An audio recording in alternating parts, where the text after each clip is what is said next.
Olá pessoas, sejam muito bem-vindos ao nosso canal e no vídeo de hoje daremos continuidade à nossa leitura do livro de Ed e Lorraine Warren, a partir de onde paramos no último vídeo.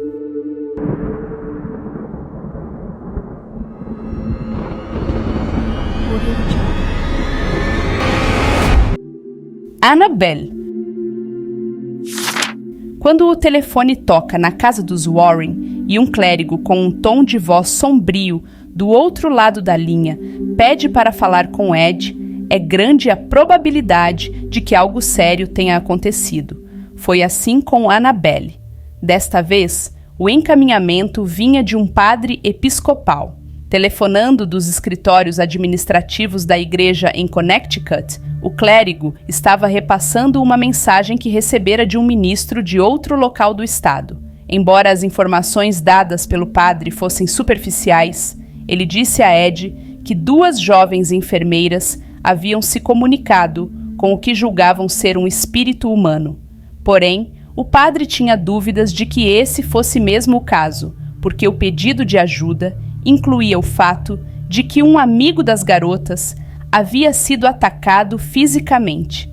Com quantos ferimentos não fossem sérios, a atividade ainda estava em curso e uma das garotas parecia acreditar que havia algo estranho dentro do seu apartamento. Você investigaria o caso mais a fundo, solicitou ele, e como demonologista, poderia recomendar alguma ação formal da igreja, caso necessário?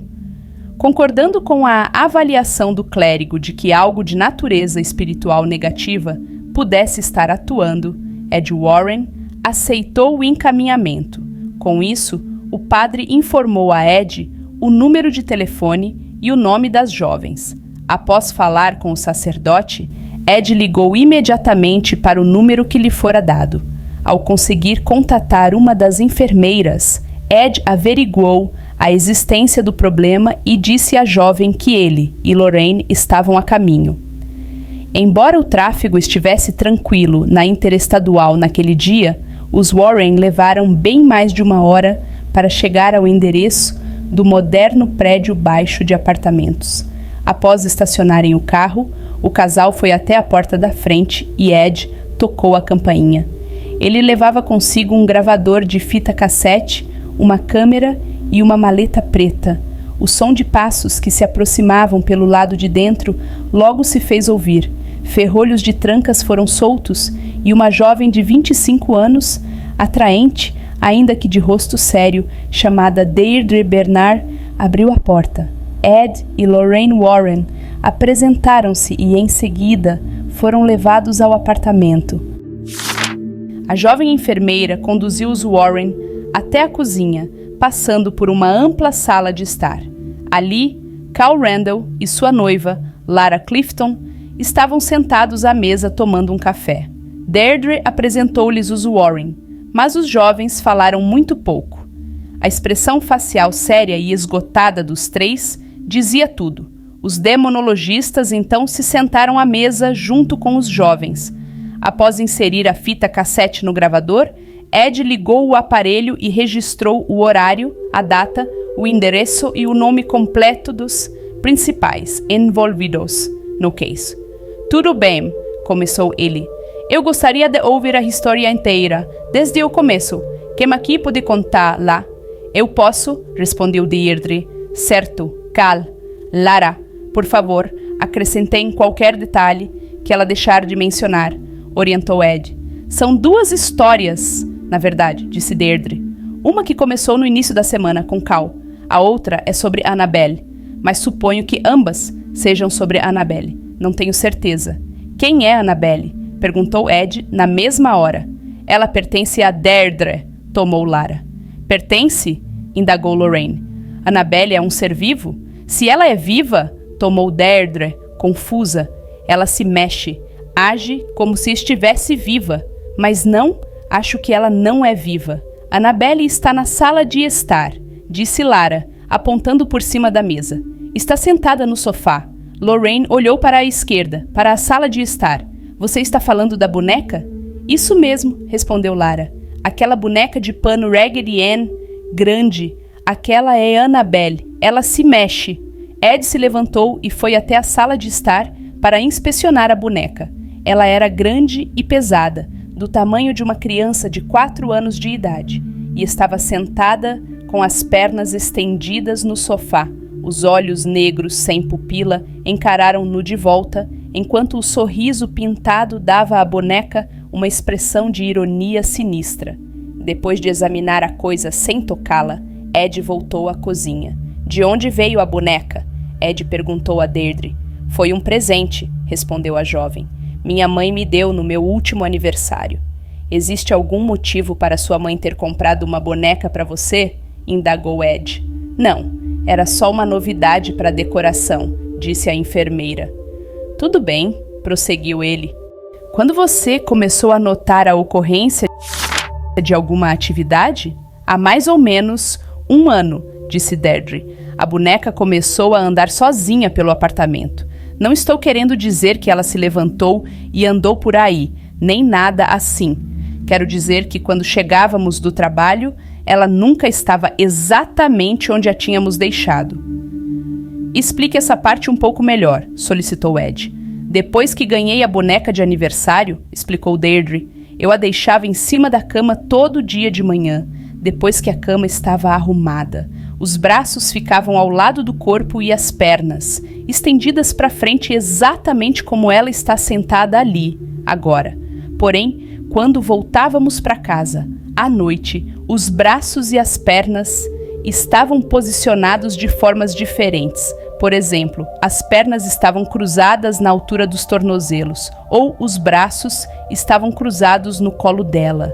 Depois de mais ou menos 1 semana, isso nos deixou desconfiados. Então, para fazer um teste, de manhã eu cruzava de propósito os braços e as pernas da boneca, para ver se ela realmente se mexia. E, é claro, toda noite, quando voltávamos para casa, os braços e as pernas estavam descruzados, e a coisa estava sentada ali, em uma dúzia de posturas diferentes. Mas ela fazia mais que isso, interrompeu Lara. A boneca também mudava de cômodo sozinha. Voltamos para casa uma noite, e Annabelle estava em uma cadeira ao lado da porta da frente, de joelhos. Mas o engraçado foi que, quando nós tentamos fazer a boneca ficar de joelhos, ela simplesmente desabou. Era impossível colocá-la de joelhos. Outras vezes, nós a encontrávamos sentada no sofá, apesar de, ao sairmos do apartamento de manhã, ela ter ficado no quarto de Deirdre, com a porta fechada. Mais alguma coisa? Perguntou Lorraine. Sim, disse Deirdre. Ela nos deixava bilhetinhos e recados. A caligrafia parecia ser de uma criança pequena. O que os bilhetes diziam? Indagou Ed. Diziam coisas que não faziam nenhum sentido para nós, respondeu Deirdre. As mensagens eram como ajude a gente ou ajude Cal, mas Cal não estava correndo nenhum tipo de risco na ocasião. E quem era a gente? Nós não sabíamos. Além disso, o mais esquisito era que os bilhetes estavam escritos a lápis, mas, quando tentávamos encontrar um lápis, não havia nenhum no apartamento. E o papel em que ela escrevia era pergaminho. Revirei o apartamento procurando papel tipo pergaminho. Mas, outra vez, nenhuma de nós tinha esse tipo de coisa. Parece que alguém tinha a chave do apartamento e estava pregando uma peça de mau gosto em vocês, declarou Ed categoricamente. Foi exatamente o que pensamos, disse Deirdre. Então, fizemos algumas coisinhas, como deixar marcas nas janelas e portas ou ajeitar os tapetes de modo que qualquer um que entrasse aqui deixaria uma pista que pudéssemos ver. Mas nunca, nem uma única vez, apareceram sinais de que houvesse mesmo um intruso vindo de fora. Enquanto a boneca ficava mudando de lugar e nós passamos a desconfiar de ladrões, outra coisa absurda aconteceu, acrescentou Lara em seguida. A boneca Annabelle estava sentada na cama de Deirdre, como sempre. Quando voltamos para casa, uma noite, havia sangue nas costas da mão da boneca e 3 gotas de sangue no peito dela. Meu Deus, aquilo realmente nos deixou apavoradas, disse Deirdre com franqueza. Vocês notaram qualquer outro tipo de fenômeno ocorrendo no apartamento? Perguntou Ed. Uma vez, perto do Natal, encontramos no aparelho de som uma botinha de chocolate que nenhum de nós havia comprado. Supostamente, ela veio de Annabelle, disse Lara. Quando vocês chegaram à conclusão de que havia um espírito associado à boneca? Indagou Lorraine. Sabíamos que alguma coisa esquisita estava acontecendo, respondeu Deirdre. A boneca, de fato, mudava sozinha de um cômodo para o outro. Ela realmente ficava em posturas diferentes. Todos nós vimos, mas queríamos saber por quê. Será que podia haver uma razão plausível para a boneca estar se mexendo? Então, Lara e eu entramos em contato com uma mulher que é médium. Isso foi há mais ou menos um mês, ou talvez 6 semanas depois, que tudo isso começou a acontecer. O que vocês descobriram? Descobrimos que uma garotinha morreu nesta propriedade. Deirdre contou aos Warren. Ela tinha 7 anos e o seu nome era Annabelle. Annabelle Higgins. O espírito de Annabelle disse que brincava nos campos muito tempo atrás, antes de estes apartamentos serem construídos. Ela nos disse que aqueles foram tempos felizes. Como todos por aqui eram adultos e só se preocupavam com os seus empregos, não havia ninguém com quem ela pudesse interagir, só a gente. Annabelle sentia que nós conseguiríamos entendê-la. Foi por isso que ela começou a movimentar a boneca de pano. Tudo o que Annabelle queria era ser amada, então ela pediu se poderia ficar conosco e se mudar para dentro da boneca. O que podíamos fazer? Então dissemos sim. Espere um instante, interrompeu Ed. O que você quer dizer com ela? Queria se mudar para dentro da boneca. Está dizendo que ela propôs possuir o brinquedo? Correto, esse foi o trato, tomou Deirdre. Parecia bastante inofensivo. Somos enfermeiras, sabe? Vemos sofrimento todos os dias. Tivemos compaixão, de qualquer forma. Começamos a chamar a boneca de Annabelle dali em diante. Vocês fizeram alguma coisa diferente com a boneca depois de descobrirem que ela estava supostamente possuída pelo espírito de uma menininha chamada Annabelle? Perguntou Lorraine. Na verdade, não, disse Deirdre, mas, é claro, ela já não era só uma boneca. Era Annabelle. Não podíamos ignorar esse fato. Certo, antes que você vá em frente, vamos voltar um instante, pediu Ed. Primeiro, você ganhou a boneca no seu aniversário. Depois de um tempo, a boneca começou a se mover, ou pelo menos a mudar de lugar o suficiente para que vocês o notassem. Isso as deixou curiosas. Então vocês decidiram fazer uma sessão espírita e um espírito se comunicou, dizendo que se chamava Annabelle Higgins. Esse suposto espírito de uma garotinha tinha 7 anos e pediu para vir morar com vocês, possuindo a boneca. Vocês concordaram, por compaixão. Então passaram a chamar a boneca de Annabelle, correto? Correto, disseram Deirdre e Lara. Vocês alguma vez viram o fantasma de uma garotinha neste apartamento? Perguntou Ed. Não, responderam ambas as jovens. Vocês disseram que um chocolate apareceu aqui certa vez, comentou Ed. Aconteceu mais alguma coisa estranha que vocês não conseguiriam explicar? Uma vez, uma estatueta se ergueu no ar, do outro lado da sala, recordou Deirdre. Então, ela deu uma cambalhota no ar e caiu no chão. Nenhuma de nós estava perto da estatueta, ela estava do outro lado da sala. Esse incidente nos deixou completamente apavoradas. Deixe-me perguntar outra coisa, continuou Ed. Vocês não pensarão que talvez não devessem ter dado tanta atenção a uma boneca.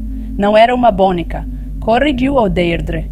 Era como de Annabelle que nós nos importávamos. É isso mesmo? Disse Lara. Quero dizer, antes de vocês saberem qualquer coisa sobre Annabelle. Como poderíamos saber alguma coisa? Perguntou Deirdre. Mas pensando bem, vendo agora, talvez não devêssemos ter dado tanta credibilidade à boneca. Mas, de verdade, Víamos a coisa como nada, além de uma mascote inofensiva. Ela nunca fez mal a ninguém, pelo menos até outro dia. Vocês ainda acham que o que está movimentando a boneca seta, o espírito de uma garotinha? Indagou Lorraine. O que mais poderia ser? Disse Lara, em resposta. É uma maldita boneca de voodoo. É isso o que ela é, soltou Cal. Faz muito tempo que falei a elas sobre aquela coisa. A boneca estava só tirando vantagem delas. Tudo bem, Cal. Acho que chegou a hora de você contar a sua versão das coisas, observou Ed, dirigindo-se ao rapaz. Deixe-me colocar desta forma. Eu não gostei da boneca, e a boneca também não gostou de mim, disse ele. Aquela coisa pensa e bonecas não pensam, certo? Então, desde o começo, não achei que essa corça andando pelo apartamento delas fosse bonitinha. Além disso, conte-me o que aconteceu a você, disse Ed. Conte a ele sobre os sonhos, persuadiu-o Lara. Bem, continuou Cal, a coisa me faz ter pesadelos, recorrentes, mas, ainda assim, o que vou contar a vocês não é um sonho, na minha opinião, porque de alguma forma vi acontecer comigo.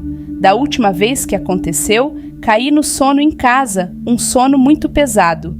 Enquanto eu estava ali, deitado, me vi acordar. Alguma coisa me parecia errada. Eu olhava ao redor do quarto, mas não havia nada fora do lugar. Então, quando olhei para baixo, para os meus pés, vi a boneca de pano Annabelle. Ela estava subindo devagar pelo meu corpo. Ela chegou à altura do meu peito e parou. Então, abriu os braços. Um deles tocou um lado do meu pescoço e o outro tocou o outro lado, como se estivesse fazendo uma conexão elétrica. Daí, eu me vi sendo estrangulado. Eu me contorcia e tentava empurrar a boneca para longe do meu peito, mas eu bem que podia estar empurrando uma parede, porque ela mil se movia. Eu estava literalmente sendo estrangulado até a morte, mas não conseguia sair daquela situação. Não importa o quanto eu tentasse. Sim, mas o padre com quem falei disse que você tinha sido fisicamente atacado. É isso que considera o ataque físico? Pressionou o Ednal. Declarou Cal. Isso aconteceu aqui, neste apartamento, quando Lara e eu estávamos sozinhos. Era mais ou menos 22 horas ou 23 horas e estávamos estudando alguns mapas, porque eu ia viajar no dia seguinte. Tudo estava quieto naquela hora. De repente, nós dois ouvimos barulhos no quarto de Deirdre, o que nos fez pensar que alguém havia invadido o apartamento. Eu me levantei e fui em silêncio até a porta do quarto, que estava fechada. Esperei até os barulhos pararem, abri a porta com cuidado e coloquei a mão para dentro para acender a luz. Ninguém estava lá dentro, só que a boneca Annabelle estava jogada a um canto no chão. Entrei sozinho e caminhei até a coisa para ver se algo esquisito havia acontecido.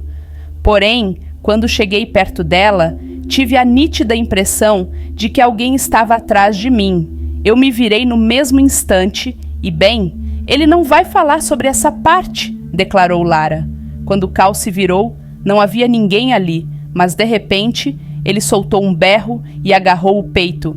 Ele estava com o tronco encurvado, tinha cortes e estava sangrando quando cheguei até ele.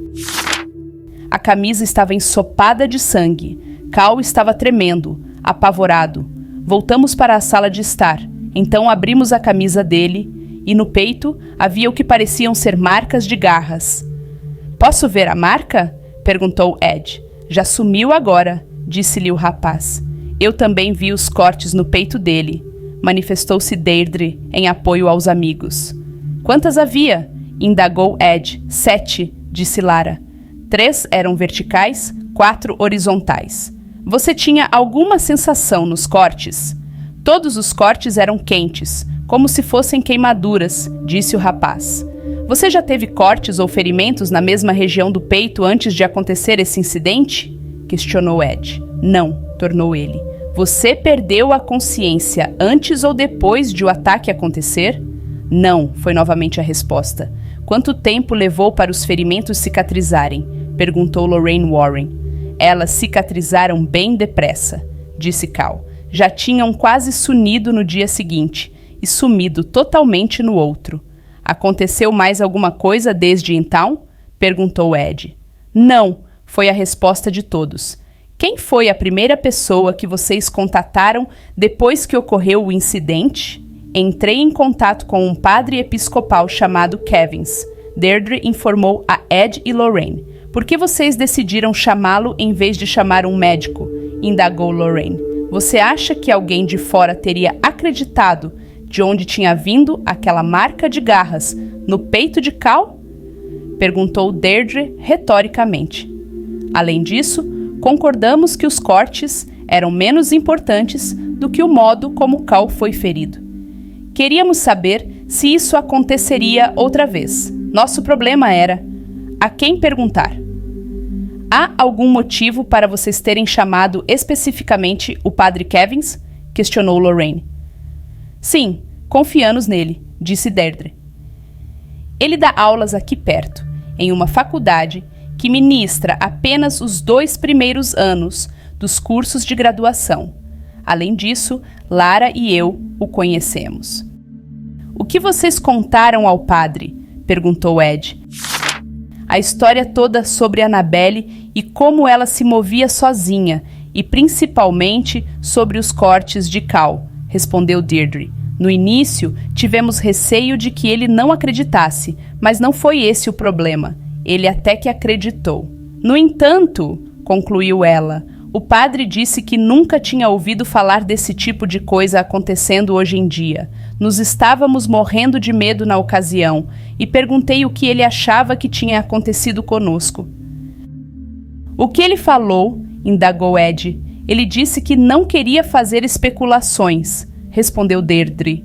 Mas o padre parecia realmente ter a impressão de que era uma questão espiritual, possivelmente algo importante, e disse que entraria em contato com alguém de grau mais elevado na igreja, um tal padre Everett. Foi isso o que ele fez, informou-lhe Ed. Então, preocupada, Lara perguntou aos Warren: o que vocês acham que fez aquilo no peito de Cal? Vamos discutir isso em um instante, respondeu Ed. Primeiro, para encerrarmos, deixem-me apenas fazer algumas perguntas. Esse tipo de coisa já aconteceu a vocês antes, a qualquer um de vocês? Não, os jovens disseram aos Warren. O nome Annabelle ou Annabelle Higgins significava alguma coisa para vocês na vida real antes de esse incidente ocorrer? Não, responderam eles mais uma vez. Embora vocês nunca tenham visto nada de natureza espiritual aqui, Cal disse ter sentido uma presença no quarto antes de ser ferido. Existe alguma coisa aqui, afirmou Lara com firmeza. Na verdade, já não suporto mais ficar neste lugar. Decidimos arranjar um novo apartamento. Vamos sair daqui. Temo que isso não será de grande ajuda para vocês, disse Ed. O que quer dizer? Perguntou Deirdre, espantada. Para resumir, pessoal, vocês inadvertidamente trouxeram um espírito Ara dentro deste apartamento e para as suas vidas, e não conseguirão se livrar dele com essa facilidade.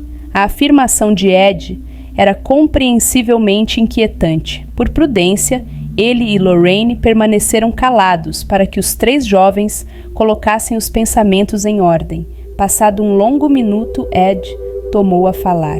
Conseguiremos ajudá-los e vamos começar hoje mesmo, agora. A primeira coisa que eu gostaria de fazer é telefonar para Padre Everett e pedir que ele venha até aqui. Então, vocês terão que compreender o que aconteceu e por que Cal recebeu aquela horrível marca de garras no peito.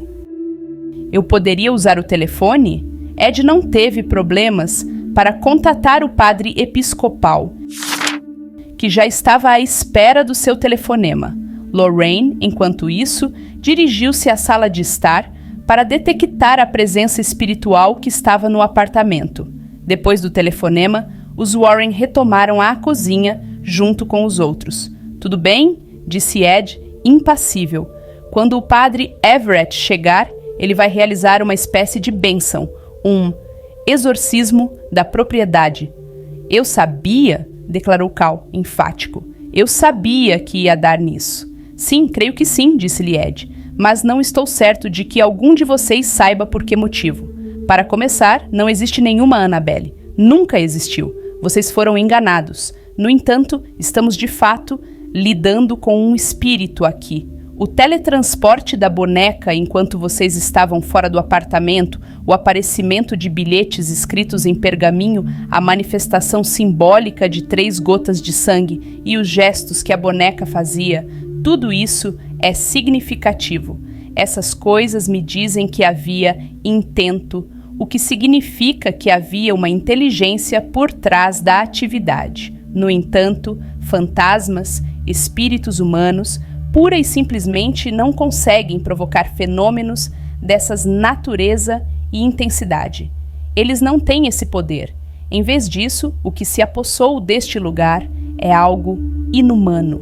Inumano? Perguntou Cal, perplexo. Demoníaco, disse-lhe Ed de imediato.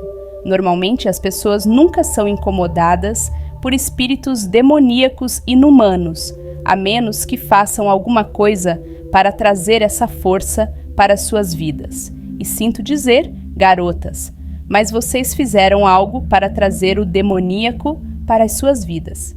Como o quê? Deirdre logo indagou.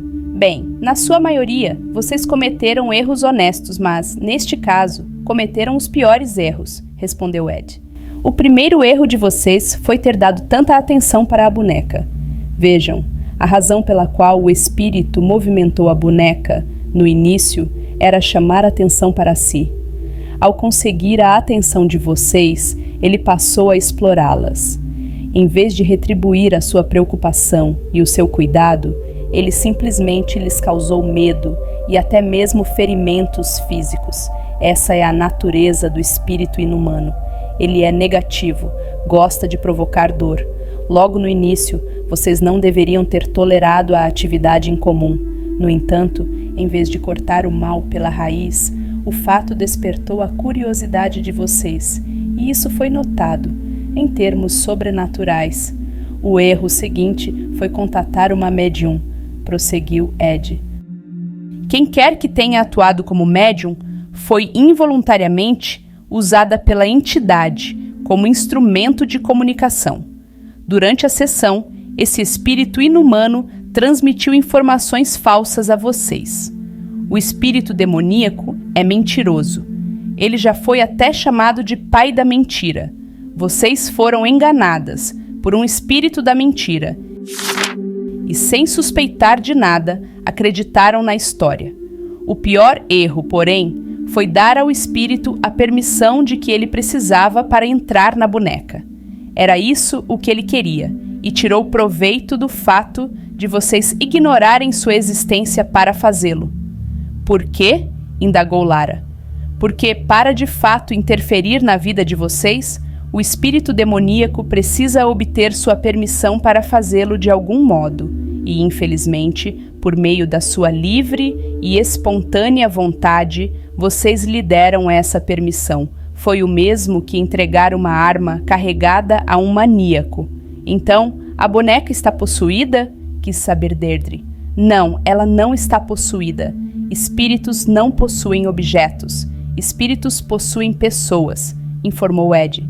Em vez disso, o espírito apenas movimentou a boneca pelo lugar, criando a ilusão de que ela estivesse viva.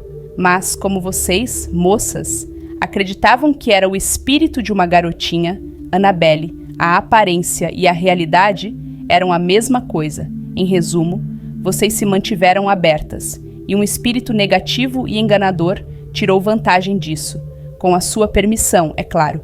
Foi assim que o fenômeno foi provocado. Ed fez uma pausa para ver se havia mais alguma pergunta, mas nenhuma foi feita. Agora, o que aconteceu a Cal no início desta semana, continuou ele, acabaria acontecendo mais cedo ou mais tarde. Na realidade, vocês todos estavam correndo o risco de ser possuídos por esse espírito, e era isso o que a coisa estava realmente querendo. Mas Cal aqui não acreditou na encenação, e, portanto, era uma ameaça constante à entidade. de uma forma ou de outra, acabaria havendo um confronto. E o que aconteceu? Para começar, o espírito tentou estrangular Cal até a morte. Quando isso não deu certo, ele o cortou com uma marca simbólica de garras. Lá vimos essa marca de garras em outros casos. É um sinal indicativo de uma presença inumana. Vocês se safaram desta vez. Se tivessem dado ao espírito mais 1 ou 2 semanas, todos vocês poderiam ter sido mortos. Esse espírito demoníaco está no apartamento agora? Perguntou Lara, petrificada. Sim, receio que sim, respondeu Lorraine.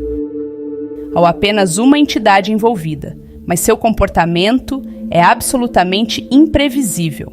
Parecia que as palavras dos Warren começavam a ser compreendidas. Vocês estão falando sério, não é? Disse Deirdre, incrédula. A campainha da frente tocou. O padre Everett havia chegado. A conversa na cozinha terminou quando Deirdre se levantou para atender à porta. Com a proximidade do pôr do sol, que aconteceria dali uma hora, Ed estava ansioso para que a residência fosse abençoada para que pudesse então retirar a boneca dali e voltar para casa. Enquanto os Warren recolhiam suas coisas, o padre Everett, a quem Ed e Lorraine nunca haviam visto pessoalmente, entrou na cozinha. O padre episcopal, um homem alto de meia idade, estava claramente desconfortável no seu papel de exorcista. Após a troca dos cumprimentos preliminares, Ed disse ao padre que, em seu julgamento, o espírito responsável pela atividade perniciosa era inumano, ainda estava no apartamento e que a única maneira de fazê-lo sair dali seria pelo poder das palavras escritas na bênção do exorcismo. Não estou de todo familiarizado com a demonologia, admitiu o padre. Como você sabe que esse tipo de espírito está por trás da perturbação? Bem, neste caso, não foi tão difícil chegar a essa conclusão, disse Ed com franqueza. Esses espíritos agem de formas características. O que está acontecendo aqui é basicamente o estágio de infestação do fenômeno. Um espírito, neste caso, um espírito demoníaco inumano, começou a movimentar a boneca pelo apartamento por meio de teletransporte e outros mecanismos. Após despertar a curiosidade das moças, que era o objetivo do espírito, ao movimentar a boneca, elas cometeram o erro previsível de trazer para cá uma médium que fez com que a situação evoluísse. A mulher disse às garotas, no estado de transe, que o espírito de uma garorinha chamada Annabelle estava movendo a boneca. Comunicando-se por intermédio da médium, a entidade se aproveitou da vulnerabilidade emocional das moradoras do apartamento e, durante a sessão, conseguiu extrair delas a permissão para prosseguir com o seu intento. Visto que o demoníaco é um espírito negativo, ele começou então a provocar a ocorrência de fenômenos ostensivamente negativos. Causou medo com os movimentos esquisitos da boneca, promoveu a materialização de bilhetes perturbadores, escritos à mão, deixou resíduos de sangue na boneca e, por fim, chegou a ferir o rapaz, Cal, no peito, abrindo uma sangrenta marca de garras. Além da atividade, Lorraine também detectou que esse espírito inumano está conosco agora. Lorraine é uma excelente clarividente e nunca se enganou quanto à natureza de um espírito que esteja presente. No entanto, se o senhor quiser ir adiante, podemos desafiar a entidade agora mesmo com provocação religiosa. O senhor poderá ver por si mesmo. Não, creio que não, tomou o padre Everett. Por que não fazermos simplesmente o que tem que ser feito? Neste caso, o padre levou cerca de 5 minutos para recitar a bênção do exorcismo em cada cômodo do apartamento. A bênção episcopal de um lar consta de um documento prolixo de 7 páginas e tem um caráter marcadamente positivo. Em vez de especificamente expulsar entidades malignas da residência, a ênfase é encher a casa com o poder da positividade. o poder de Deus. Não houve problemas nem acidentes durante o procedimento. Ao terminar o exorcismo da residência, o padre abençoou as pessoas presentes e, em seguida, declarou que estava tudo bem. Lorraine também confirmou que o apartamento e as pessoas estavam livres da entidade espiritual infestadora. Concluído o seu trabalho, Ed e Lorraine despediram-se e partiram de volta para casa. A pedido de Deirdre e como precaução para que o fenômeno nunca tornasse a ocorrer no apartamento, os Warren levaram a grande boneca de pano consigo. Colocando Annabelle no banco traseiro, Ed concluiu que seria mais seguro evitar o percurso pela Interestadual, caso a entidade não tivesse sido separada da boneca de pano. Seu palpite estava correto. Imediatamente, Ed e Lorraine Warren sentiram-se alvo de um ódio feroz. Então, a cada curva perigosa da estrada, seu carro, que era novo, começava a morrer, fazendo com que a direção hidráulica e os freios falhassem. Repetidas vezes, o veículo esteve prestes a envolver-se em alguma colisão. Com certeza, teria sido fácil parar e lançar a boneca no matagal. Contudo, se o objeto profano simplesmente não se teletransportasse de volta para o apartamento das jovens, no mínimo, ele colocaria em risco qualquer pessoa que o encontrasse. Na terceira vez em que o carro morreu na estrada, Ed retirou da maleta um frasco de água benta e aspergiu o seu conteúdo sobre a boneca de pano, fazendo o sinal da cruz sobre ela. A perturbação no carro parou de imediato, permitindo que os Warren chegassem em casa sãos e salvos. Ao longo dos primeiros dias que se seguiram, Ed manteve a boneca sentada em uma cadeira ao lado da sua escrivaninha. O brinquedo levitou várias vezes no início e depois pareceu ficar inerte. Durante as semanas subsequentes, porém, a boneca começou a aparecer em diversos cômodos da casa. Quando os Warren saíam e a deixavam trancada no escritório anexo à casa, em geral, ao voltar, eles a encontravam, ao abrir a porta da frente, sentada confortavelmente na poltrona de Ed, no andar térreo.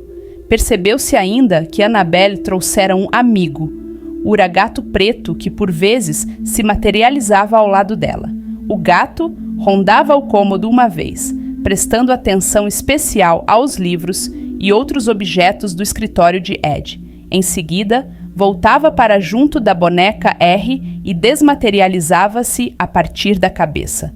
Também ficou evidente que Annabelle odiava clérigos. Durante o processo de acompanhamento que se seguiu ao caso, fez-se necessário que os Warren consultassem os padres episcopais associados ao incidente no apartamento das jovens enfermeiras. Certa noite, ao voltar para casa sozinha, Lorraine apavorou-se com rosnados altos e fortes que reverberavam pela casa inteira. Mais tarde, ao ouvir as gravações na secretária eletrônica, havia 2 telefonemas seguidos do padre Kevins. Entre as 2 ligações estavam gravados os inconcebíveis rosar dos que ela havia ouvido anteriormente na casa. Certo dia, o padre Daniel Mills, um exorcista católico, estava trabalhando com Ed e perguntou sobre o novo objeto de decoração do escritório, a boneca Annabelle. Ed detalha o caso ao padre Daniel e entregou-lhe a papelada para que a analisasse. Após ouvir o relato de Ed quanto ao que havia acontecido, o sacerdote pegou a boneca de pano e disse, com indiferença: "Você é só uma boneca de pano, Annabelle. Não pode fazer mal a ninguém." O padre, então, arremessou a boneca preenchida de espuma de volta à cadeira. "É melhor não falar isso outra vez", alertou Ed, com uma gargalhada. Não obstante, 1 hora mais tarde, quando o padre Daniel parou para se despedir de Lorraine, ao partir, ela rogou que ele tomasse muito cuidado ao dirigir e insistiu que telefonasse assim que chegasse ao presbitério. "Vislumbrei uma tragédia com aquele jovem padre", diz Lorraine, "mas ele tinha que fazer como quisesse." Poucas horas depois, o telefone tocou. "Lorraine", disse o padre Daniel, "por que você me falou para tomar cuidado ao volante?" "Por quê?", disse ela. "Seu carro ficaria sem controle e você sofreria um acidente." "Bem, você tinha razão", declarou ele categoricamente. O sistema de freios falhou. Quase morri em um acidente de trânsito. Meu carro está destruído. Mais tarde, naquele ano, em uma grande reunião social na casa dos Warren, Lorraine e o padre Daniel retiraram-se para uma sala de leitura a fim de conversar por alguns instantes. Por uma estranha coincidência, Annabelle havia passado naquele cômodo no dia anterior. Enquanto falava com Lorraine, o padre viu um ornamento decorativo em uma parede fazer um movimento rápido. De repente, o colar de dentes de javali de 61 centímetros, que estava acima deles, explodiu com uma força impactante. Ao ouvir aquele barulho impressionante, outros convidados foram de imediato à sala, momento em que alguém do grupo teve o cuidado de tirar uma fotografia. Quando revelado, o retrato estava absolutamente normal, exceto por 2 fachos de luz intensa acima da boneca, ambos apontando na direção do padre Daniel Mills. Em outra ocasião, conta Ed, eu estava no meu escritório trabalhando com um detetive policial em um caso que envolvia um assassinato relacionado à bruxaria na região. Como policial, ele já viu todo tipo de crime. Definitivamente, não era o tipo de homem que ficava apavorado.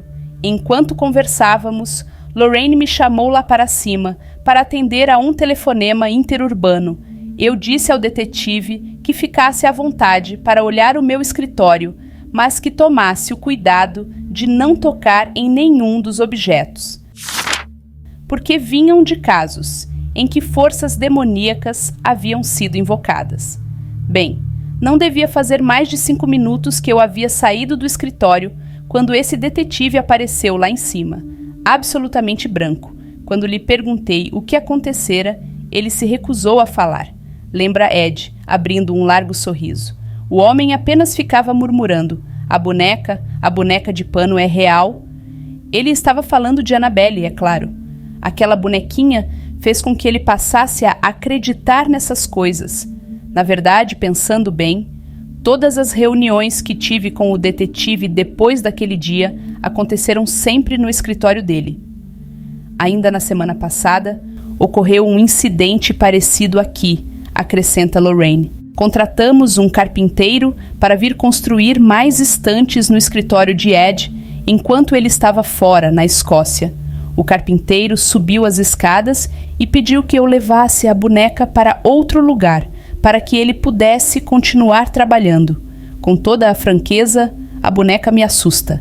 Mas Ed não estava em casa, então tive que tirá-la de lá. Objetos profanos, como a boneca Annabelle, têm uma aura própria. Quando você os toca, sua aura humana se mistura com a deles. Essa mudança atrai espíritos imediatamente. É quase como disparar um alarme de incêndio. Portanto, para me proteger, eu me aspergi com água benta e, em seguida, abençoei a boneca de pano com água benta, fazendo o sinal da cruz sobre ela. Quando perguntei ao carpinteiro se ele queira se aspergir também, ele me lançou uma espécie de sorriso obsequioso, dizendo que não acreditava em espíritos nem em religião e que dispensava esse negócio de bênção. Nessa hora, nossa gatinha, Mareia, estava deitada no escritório de Ed, como sempre faz.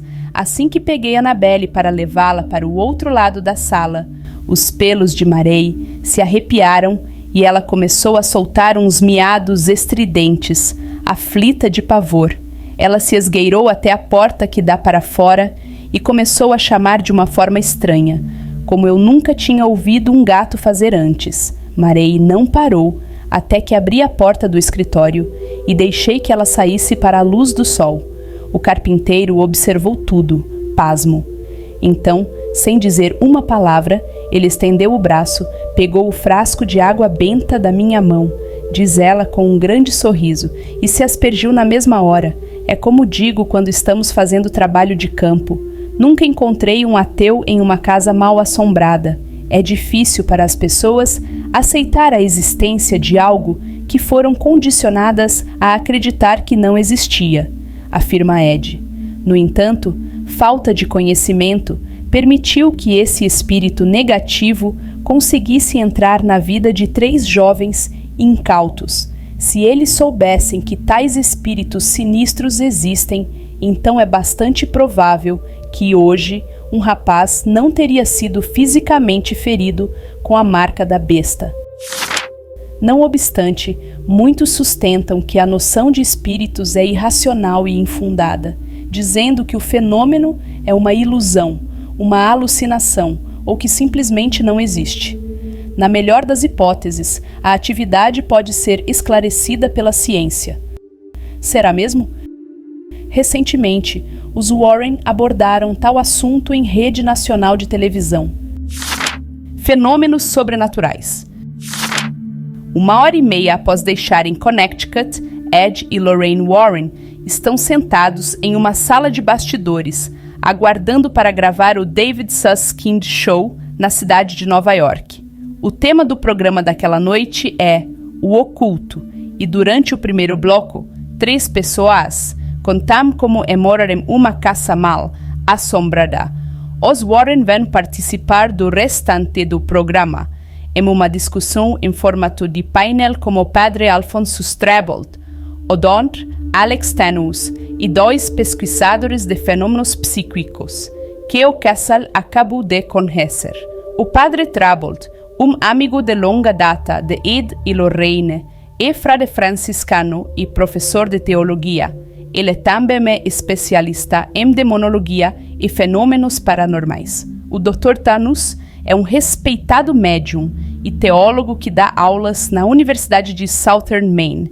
Para esse grupo que está assistindo ao programa pelo monitor, fica logo evidente que o seu verdadeiro tema não é tanto o oculto em geral, mas os fenômenos espirituais em particular. Quando o primeiro bloco termina, esses especialistas e escritores deixam a sala nos bastidores para tomarem seus lugares no set de filmagem. Após o intervalo comercial, David Susskind conduz a discussão diretamente ao ponto. O fenômeno é real, ou é apenas uma excentricidade da mente humana? Apresentando explicações parapsicológicas, o Dr. Tanous e outros convidados defendem a opinião de que grande parte dos fenômenos é provocada por psicocinese ou telecinese, o poder da mente sobre a matéria. O padre Strebold e os Warren concordam com as explicações, mas também alertam que parte da atividade é causada por alguma instrumentalidade exterior. Eles acrescentam também que é imprudente, quando não perigoso, subestimar acontecimentos incomuns em uma residência, em especial aqueles que podem de fato ser de origem demoníaca. Os Warren explicam ainda que o caso Amityville não foi uma fraude e que os fenômenos absurdos, normalmente fantásticos, relatados pelos principais envolvidos, eram indicativos da estratégia de forças demoníacas. No entanto, ressalta o padre Strebold, não se deve ter pressa demais em acreditar que toda e qualquer ocorrência estranha seja de origem sobrenatural. O programa correu bem, no entanto, ele não explorou as implicações mais profundas dos fenômenos espirituais, nem o que está realmente por trás deles. Ainda assim, quando tudo terminou, David, de fala tão amável atrás das câmeras quanto diante delas, agradeceu a todos por fazerem daquela noite tão interessante. Todos estavam felizes por atender ao convite. Para o telespectador, porém, que agora era agraciado com um entretenimento ameno, ainda havia muitas perguntas a responder. Qual é o papel da ciência no estudo do sobrenatural? O que é parapsicologia? Quais são os limites da abordagem científica de fenômenos espirituais? Onde a atuação do parapsicólogo se separa da atuação do demonologista? Por certo, Ed e Lorraine Warren serão os primeiros a explicar que nem todo movimento ou atividade estranha é resultado da atuação de espíritos, menos ainda de forças demoníacas. Em grande parte das vezes, diz Ed, existe uma explicação natural para ocorrências esquisitas em uma casa, como cientistas já conseguiram provar para além de qualquer dúvida. No entanto, é errado crer que a legitimidade dos fenômenos espirituais dependa, em última instância, do veredicto da comunidade científica. O sobrenatural não é um tema científico per se. Sua validade não pode ser determinada apenas por uma análise científica. É verdade que a atividade espiritual genuína já foi registrada em fotografias e por meio de outros equipamentos de gravação, mas a questão envolve muito mais do que fenômenos observáveis. Além disso, como observa Ed, não faltam evidências. Aqueles de nós que lidam com o sobrenatural o tempo todo sabem que os fenômenos são reais, não há dúvida disso. Portanto, quando as pessoas me dizem que não acreditam em fantasmas e forças espirituais, o que estão de fato dizendo é que não têm familiaridade com os dados sobre o assunto. Ainda assim, eles existem, caso alguém se dê ao trabalho de procurar. Na verdade, grande parte deles foi reunida sob condições tão rigorosas que fazem com que muitas outras pesquisas científicas pareçam frágeis em comparação. Por exemplo, tomemos um caso que Lorraine e eu começamos a investigar no último verão, 1978, em Enfield, Inglaterra, no qual fenômenos envolvendo espíritos inumanos estavam em curso. Então, não era possível registrar a atmosfera perigosa e ameaçadora dentro daquela casinha. No entanto, era possível filmar as levitações, os teletransportes e as desmaterializações de pessoas e objetos que estavam ocorrendo ali. E isso para não mencionar as muitas centenas de horas de gravações em fita cassete das vozes desses espíritos falando alto pelos cômodos. Em uma conexão transatlântica com Enfield, essas vozes foram transmitidas pela rádio Pensilvânia, em 16 de junho de 1978. Não vou repetir o linguajar vulgar que as vozes usavam quando entrei no cômodo com elas, mas, enquanto estivemos lá, a Sociedade Britânica de Pesquisas Psíquicas já havia gravado, em videotape, 1.300 horas desses fenômenos, enquanto ocorriam. A BBC estava ali filmando o caso, em separado, aparentemente para um documentário de televisão. Os fenômenos estão lá, realmente estão. É por isso que digo que ou você sabe ou não sabe que fenômenos espirituais existem. Se não sabe, vai investigar as descobertas por si mesmo, mas não me venha dizer que não acredita em espíritos, porque eu vou provar a existência deles para você. Na realidade, vou mostrar coisas que acontecem neste mundo que você não acreditaria que pudessem acontecer. Apesar da enorme quantidade de dados que cientistas e outros investigadores já conseguiram coletar, a abordagem científica continua sendo algo como uma espada de dois gumes. Embora o cientista talvez consiga confirmar a ocorrência de fenômenos incomuns, ele, de fato, e não está em posição de julgar se tal atividade está sendo provocada por agentes espirituais. Por essa razão, o papel mais apropriado à ciência no estudo do sobrenatural é mostrar onde eventos estranhos não são obra de espíritos, porque, via de regra, é possível encontrar explicações naturais para essa ocorrência de atividades insólitas em uma residência. Interpretações equivocadas, identificações incorretas, enganos e alucinações explicam uma grande parcela da atividade sobrenatural que é relatada, aponta Ed. Um encadeamento de coincidências pode levar uma família a supor que tem um fantasma em casa. Outras pessoas podem ouvir vozes de espíritos, quando na realidade seu alto-falante de alta definição está captando ondas de rádio por conta própria. Problemas na fiação de uma casa podem fazer com que luzes pisquem ou eletrodomésticos não funcionem quando os circuitos estão sobrecarregados, e pessoas com tendências paranoicas vão tirar proveito de qualquer atividade incomum para satisfazer suas fantasias. Muitas vezes, as pessoas leem uma história de horror ou assistem a um filme aterrorizante e ficam assustadas. Em poucas semanas, essas pessoas começam a acreditar que há um fantasma no porão ou um vampiro no sótão, e não é possível convencê-las do contrário. Então, elas contratam supostos especialistas para irem à sua casa e se livrarem do fantasma. Esses especialistas vão entrar na casa, desfilar para lá e para cá com túnicas de mago, acender cartuchos de fumaça comprados em lojas de produtos para mágica, recitar um monte de coisas ininteligíveis e, em geral, fazer um espetáculo de fingimento. Depois, vão cobrar milhares de dólares pela prestação de serviços de ocultismo, e isso continuará até que tenham arrancado até o último centavo daqueles infelizes. Sei de um caso em que impostores desse tipo enganaram 2 mulheres, dando-lhes um desfalque de $50.000.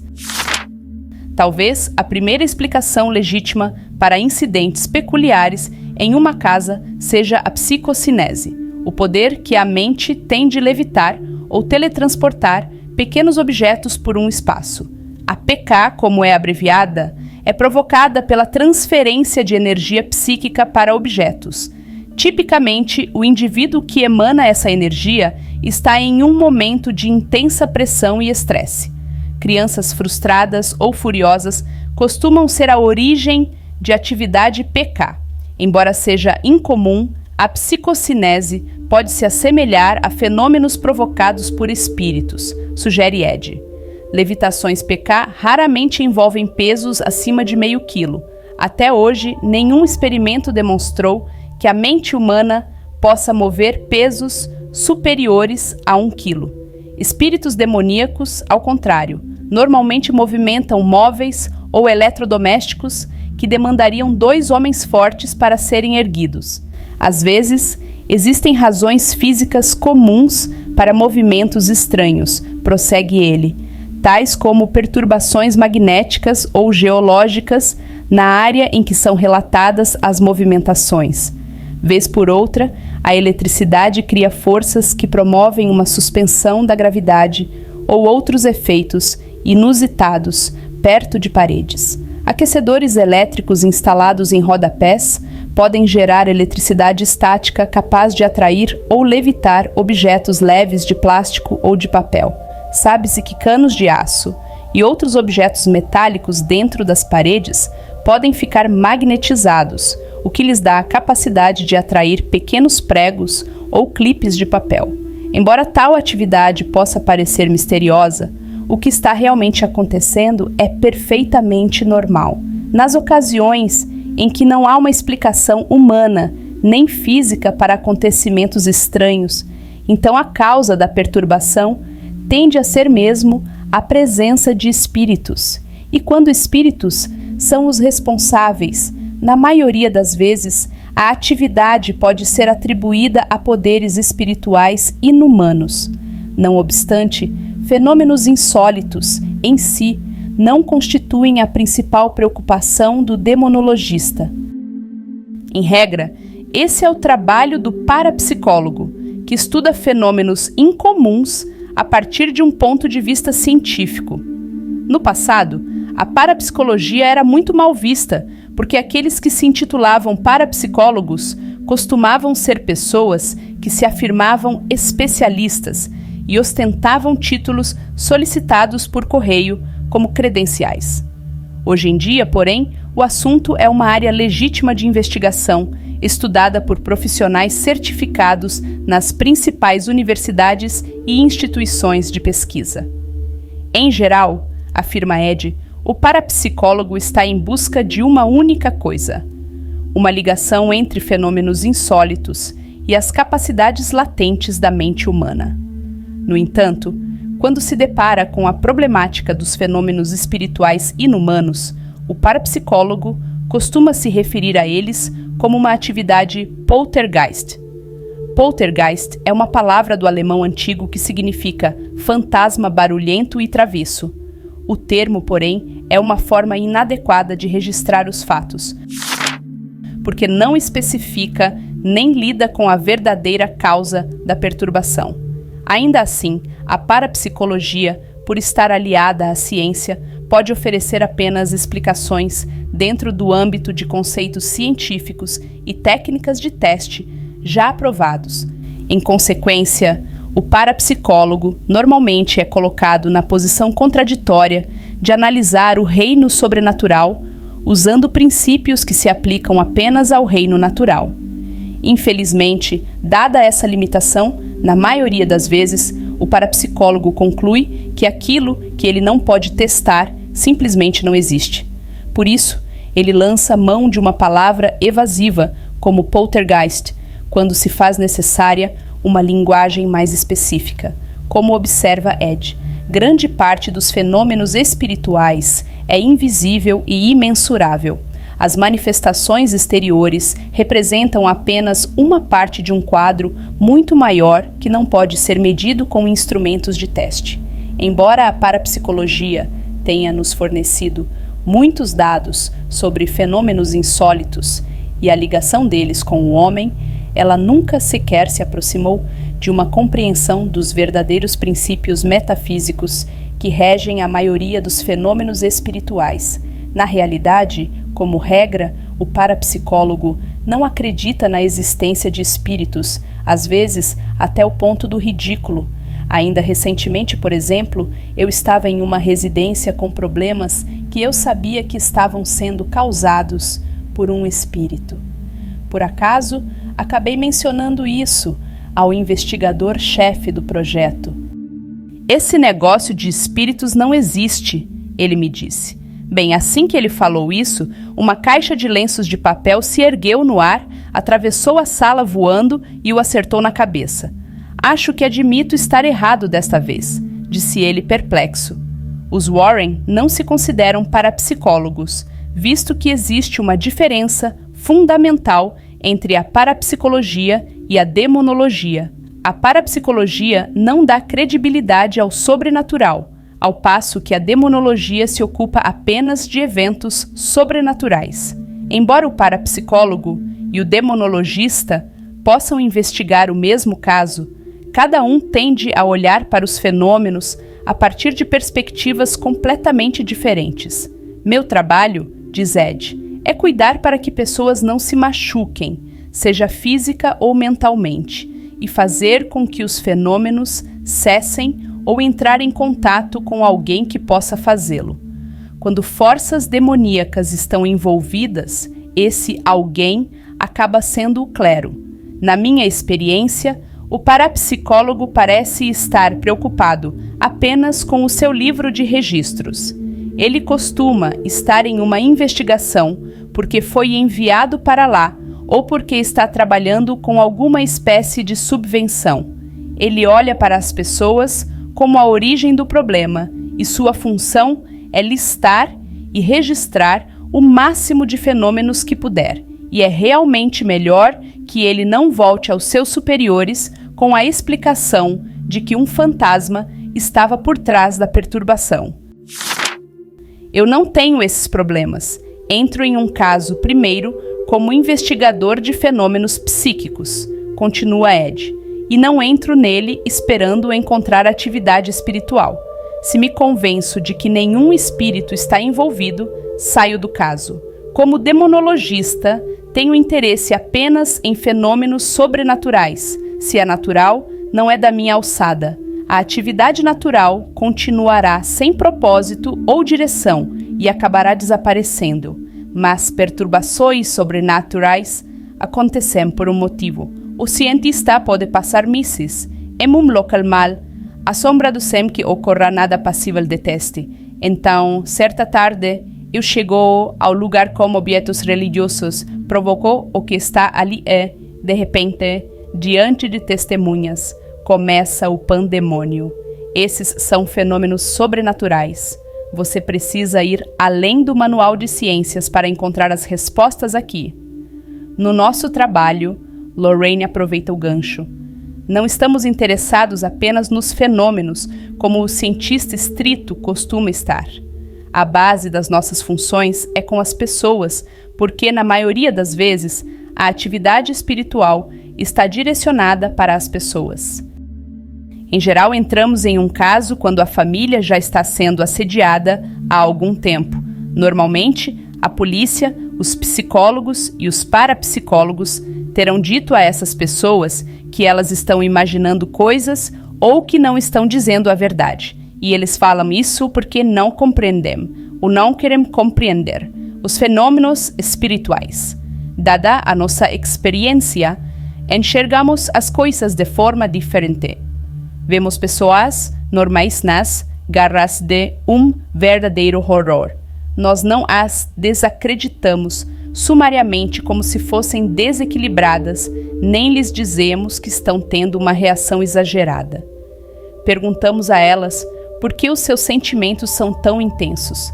Sabe, às vezes, as pessoas envolvidas em um caso ficam fora o dia todo e voltam para casa tarde da noite só para evitar sua residência, porque sabem que ela está mal assombrada. Outras vezes, as pessoas são oprimidas ao ponto de se tornarem prisioneiras na própria casa, sem nunca sair de lá. Isso não é um comportamento normal. Para colocar de outra maneira, completa Ed, quando tive que pegar as chaves com George Lutz para entrar na mansão de Amityville, ele não queria ficar a uma distância menor que 4 quarteirões da própria casa. Ele é um homem grande e robusto, faixa vermelha em karatê, ex-oficial da Marinha. Ele não respeita o que não existe. Antes de se mudar para aquele lugar de Amityville, a opinião de George era que os mortos estão mortos e não podem fazer mal a ninguém. Na noite em que ele me entregou as chaves, perguntei o que ele viu dentro da casa. O Sr. Lutz me olhou bem nos olhos e disse: Sr. Warren, o senhor sabe o que eu vi. Esse é o aspecto humano, ressalta Ed. Mas os fenômenos também são importantes. Como demonologista, procuro determinados tipos de atividade, porque é a minha função, e do clero especializado, determinar se existe um agente externo, se de fato há uma inteligência por trás da atividade, uma inteligência de origem sobrenatural. No entanto, como os Warren podem saber se uma inteligência está realmente por trás da perturbação, se tal agente externo é invisível?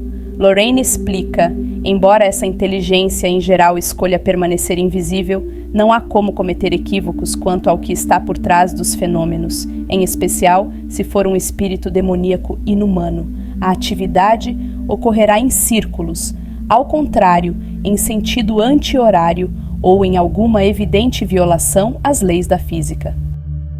Pedras, por exemplo, ou porcas e parafusos, cairão de um céu aberto sobre uma casa que está sofrendo um ataque demoníaco. Essas pedras vão cair com tal força que podem, de fato, penetrar o telhado.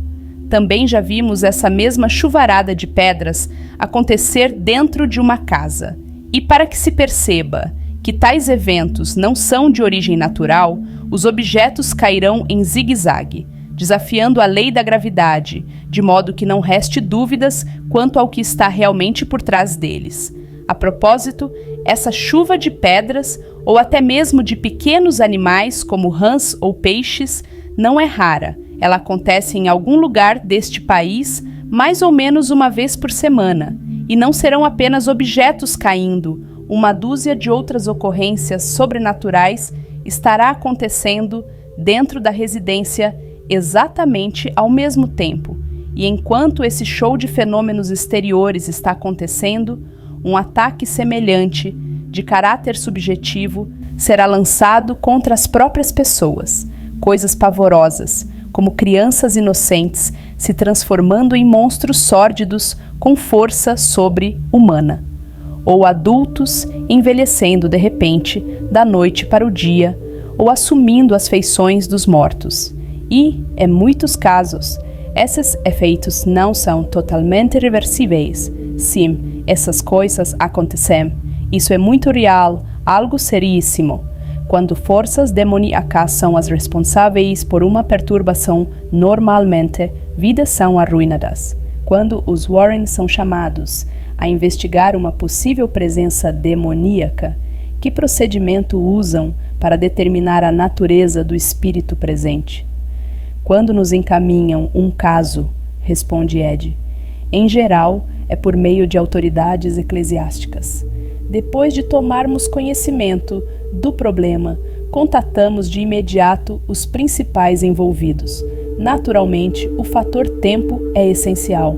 Estamos lidando com algo que é bem capaz de provocar ferimentos ou até mesmo a morte. Ao chegarmos ao local dos fatos, eu me sento com a família e faço um interrogatório completo. Essas entrevistas são gravadas. Tenho milhares de casos gravados. Geralmente falo muito pouco para que as pessoas tenham que me dizer o que vivenciaram.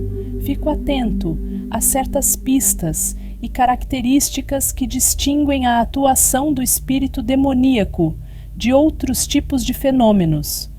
Vou querer saber, por exemplo, quando a família vivencia a atividade.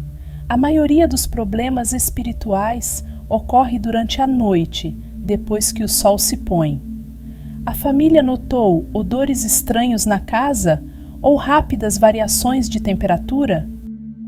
É comum que um espírito projete odores para sinalizar a sua presença ou absorva a energia do cômodo, deixando-o muito gelado. Eles ouviram barulhos que sugerem a presença de um estranho na casa? Portas que batem sozinhas, sussurros, respirações pesadas e luzes que se acendem e apagam por si mesmas são fortes indicações de uma presença espiritual. A família é acordada em horários específicos da noite? Muitas vezes, um espírito vai recriar a sua própria tragédia no mesmo horário, todos os dias, normalmente no instante em que sua vida física chegou ao fim. A família tem medo de entrar em alguma área ou cômodo específico da casa? Um espírito humano tende a permanecer em um cômodo que lhe era familiar em vida. Um espírito inumano habitará uma área da casa que ele considere mais hospitaleira em termos psíquicos. Se a resposta for sim a várias dessas perguntas, vou adiante e pergunto se eles usaram um tabuleiro Ouija. Essa é a forma mais comum pela qual espíritos negativos são atraídos. Eles realizaram uma sessão espírita? Aqueles que incentivam entidades invisíveis a entrar na sua casa costumam atrair espíritos de uma espécie que nunca imaginaram existir. Eles realizaram rituais satânicos ou de magia negra. As pessoas riem da história de vender a alma ao diabo, mas o triste fato é que isso pode ser feito, e aliás, com muita facilidade. Alguém da família esteve em uma casa mal assombrada? Uma pessoa que demonstre interesse suficiente para entrar em uma casa verdadeiramente mal assombrada está propensa a trazer consigo para a própria residência um espírito desesperado. Eles vêm tendo sonhos bastante realistas ou pesadelos ameaçadores que depois acontecem. Muitas vezes, o súbito conhecimento de eventos futuros é sinal de uma presença espiritual. Os espíritos costumam se comunicar com as pessoas por sonhos, estado em que o inconsciente está aberto e receptivo. Eles mataram alguém, por acidente ou de outra forma. O túmulo não é o fim, e um fantasma em busca de vingança por uma morte prematura é, às vezes, capaz de exigir uma forma própria de justiça. Algum membro da família esteve em contato com alguém que esteja possuído ou realize rituais de ocultismo com frequência? É muito comum que indivíduos possuídos ou envolvidos com as artes negras estejam cercados por uma multidão de espíritos. Uma pessoa vulnerável que tenha contato com um indivíduo possuído, ou até mesmo com um amador no trato com o oculto, corre o risco de se colocar sob a influência de espíritos. Quer tal influência seja desejada ou não. Alguém da família sabe se foi amaldiçoado? Isso parece superstição, mas já lidei pessoalmente com dúzias de casos em que pessoas foram amaldiçoadas ou esconjuradas por outras de forma metódica. Um dos piores casos de possessão já registrados pela Igreja Católica Romana nos Estados Unidos ocorreu na década de 1920, quando um pai amaldiçoou a própria filha para que fosse atormentada pelo diabo. Depois que certas perguntas são respondidas, continua Ed, peço que a família explique os fenômenos que ocorreram. Eles viram objetos se mover ou levitar. Se me dizem que um refrigerador levitou, Sei que isso está além do poder da PK humana. Eles viram coisas desaparecer, viram objetos atravessar paredes, substâncias, objetos ou animais se manifestaram misteriosamente?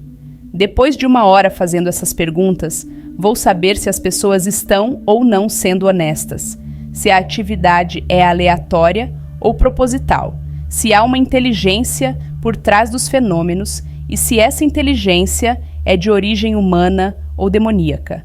Quando chamados a investigar um caso típico em que eventos estranhos estão acontecendo, os Warren trabalham sozinhos ou há outras pessoas presentes para testemunhar a perturbação. Em primeiro lugar, diz Lorraine, não existe essa coisa de um caso típico. Cada caso é diferente e tem a própria dinâmica peculiar. Quanto a testemunhas, na maioria das vezes, além de Ed, eu mesma e os principais envolvidos, outros indivíduos veem a atividade. Às vezes, Ed e eu de foto acabamos sendo as primeiras pessoas de fora a chegar ao local dos fenômenos. Mas, depois de feitos os preparativos para começarmos uma investigação, trabalhamos com diversos assistentes muito capacitados. Por exemplo, o principal assistente de Ed é um rapaz muito versado de nome Paul Bartz. Ele já está conosco há muitos anos e tem sido frequentemente exposto à atividade demoníaca. Além disso, costumamos chegar com um fotógrafo que estará ali para fotografar a atividade à medida que ela ocorre, bem como quaisquer formas espirituais que possam ser capturadas em filme. Nos raros casos em que é necessária a comunicação com a entidade, um médium de transe profundo também pode nos acompanhar. Se espíritos inumanos parecem estar por trás da perturbação, então Ed, em geral, traz consigo um padre ou acólito que queira ter uma experiência em primeira mão com fenômenos demoníacos. Posteriormente, se a atividade estiver sendo provocada por poderes inumanos, um clérigo local e um exorcista estarão presentes como testemunhas. No entanto, também é preciso lembrar que, antes de chegarmos, amigos, vizinhos, parentes, policiais, parapsicólogos, psicólogos e pesquisadores de fenômenos psíquicos podem já ter testemunhado a atividade na tentativa de ajudar a determinar o que está por trás do problema. Como a última coisa que as pessoas costumam pensar é em espíritos, Ed e eu somos, portanto, os últimos a serem chamados. Existe alguma forma especial pela qual esses casos começam? Quero dizer, os piores? Essa é uma pergunta muito genérica, responde Lorraine, mas deixe-me respondê-la desta maneira. As emoções em uma casa tendem a desencadear os fenômenos. Desse modo, um lar feliz é a melhor proteção contra intrusos invisíveis. Como regra, fantasmas não tendem a ser felizes. Eles normalmente vão se manifestar para alguém com que possam se identificar emocionalmente. O mesmo se aplica a espíritos inumanos, com a ressalva de que, nesses casos, as emoções teriam que ser muito intensas para atrair uma entidade demoníaca negativa. Contudo, em muitíssimos dos casos que temos investigado, os fenômenos foram convidados a entrar. Pessoas que pensavam que o sobrenatural fosse inofensivo ou que não acreditavam na sua existência, trouxeram a atividade para suas vidas por livre e espontânea vontade. Um aspecto particularmente impressionante dos fenômenos demoníacos é que o espírito demoníaco, de fato, apela para a violência quando exposto a artefatos religiosos, a recitações de orações ou a referências a Deus ou a Jesus Cristo. Como explica Ed, é por isso que o estudo das forças demoníacas é um assunto religioso, não científico. O assunto não é religioso porque eu digo que é religioso ou porque eu quero acreditar que seja verdadeiro, declara Ed. Digo que o fenômeno é religioso porque é a esse poder que ele, o espírito demoníaco, responde. As pessoas podem não acreditar em Deus, mas esses espíritos acreditam.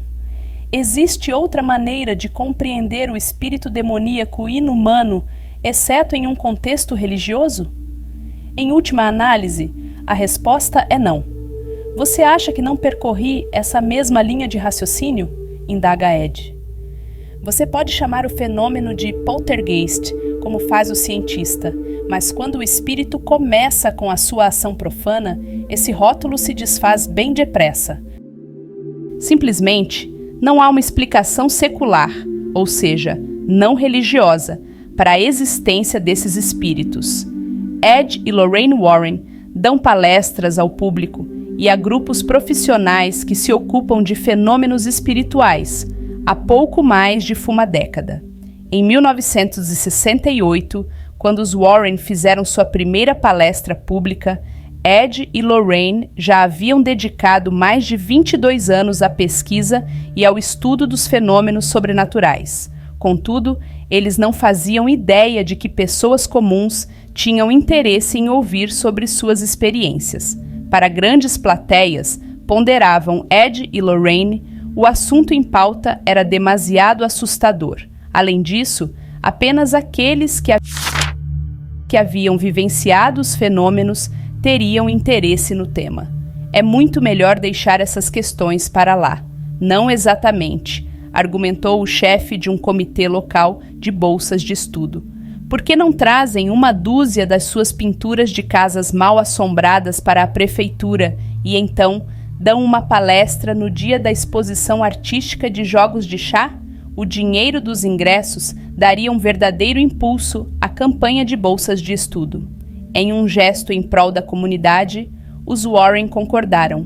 No dia marcado, suas pinturas foram expostas, uma ao lado da outra, em cavaletes ao longo do palco. Nervoso, Ed Warren, munido de um ponteiro, esclareceu os detalhes insólitos de cada caso diante de uma plateia lotada. A palestra prosseguiu por bem mais de 1 hora. No final, os Warren conseguiram levantar dinheiro suficiente para bancar não uma, mas 2 bolsas de estudos naquele dia 7 de setembro de 1968, aniversário de Ed Warren. Embora as pessoas estivessem interessadas em ouvir histórias de fantasmas, Ed e Lorraine Warren acabaram percebendo que não podiam falar abertamente sobre fenômenos demoníacos. O tema era impopular, ele parecia envolver paradoxos e superstição, e desagradou às sensibilidades da época. Nem todos estavam preparados para aceitar o que os Warren tinham a dizer.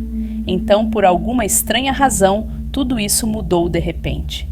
Em 1970, explica Ed, quando começamos a palestrar em faculdades, comecei a ficar insatisfeito, indignado até, com as apresentações.